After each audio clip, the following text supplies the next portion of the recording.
New Mooring টার্মিনালের ইজারা বিদেশিদের দেয়ার সিদ্ধান্ত বাতিল সহ 4 দাবিতে আবারও অনির্দিষ্টকালের ধর্মঘটে অচল চট্টগ্রাম বন্দর। জেটি ও বহির্নোঙরের কার্যক্রম বন্ধ, বন্দর এলাকায় সতর্ক আইনশৃঙ্খলা বাহিনী। বন্দর চেয়ারম্যানের দাবি, বন্দরকে অস্থিতিশীল করতে চায় বিপথগামী কর্মচারীরা। দেশের স্বার্থ রক্ষা করেই এনসিটি নিয়ে চুক্তি হবে বলেও জানান তিনি। গেল সপ্তাহে টানা 6 দিনের কর্মবিরতি, মাঝে শুক্র শনি স্থগিত থাকলেও রোববার সকাল থেকে ফের ধর্মঘটে স্থবির চট্টগ্রাম বন্দর। এনসিটি নিয়ে চুক্তির বিরোধিতা সহ 4 দাবিতে বন্দর রক্ষা সংগ্রাম পরিষদের ডাকে অনির্দিষ্টকালের ধর্মঘট।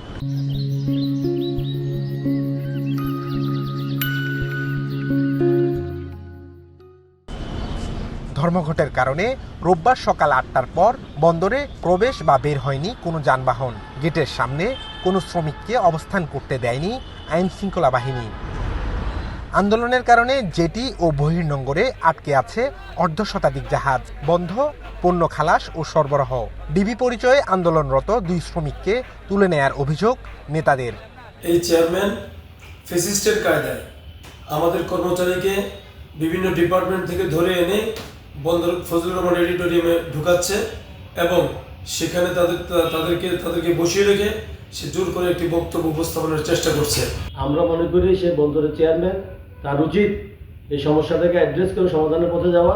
তা না করে সে রাজনৈতিক নেতার মতো ফ্যাসিস্ট হাসিনার কায়দায় সে বিকল্প শক্তি তৈরি করে অথবা বিকল্প কিছু একটা তৈরি করে দেশবাসী বা সরকারকে দেখাতে চায় চট্টগ্রাম বন্দরের কর্মচারী তার সাথে আছে। এটা অত্যন্ত ফেক। শ্রমিক কর্মচারীদের সাথে বৈঠক শেষে বন্দর চেয়ারম্যান বলেন, বন্দর অস্থিতিশীল করার চেষ্টায় কিছু বিপথগামী কর্মচারী। জানান, দেশের স্বার্থ রক্ষা করেই ডিপি ওয়ার্ল্ডের সাথে চুক্তি হবে। কিছু বিপথগামী কর্মচারীরা তারা এই পথ বেছে নিয়েছে। আমরা রাষ্ট্রের কর্মচারী কর্মকর্তা, আমাদের আনুগত্য থাকবে রাষ্ট্রের প্রতি, আমাদের সংবিধানের প্রতি। আমাদের যে আইন দেওয়া হয়েছে, যে বন্দরের আইন, যেটা দিয়ে বন্দর চলে, সেই আইনের প্রতি আমাদের শ্রদ্ধাশীল থাকতে হবে, প্রতিষ্ঠানের প্রতি শ্রদ্ধাশীল থাকতে হবে। এদিকে বন্দরে অচলাবস্থা নিরসনে প্রধান উপদেষ্টার হস্তক্ষেপ চেয়েছে কয়েকটি ব্যবসায়ী সংগঠন।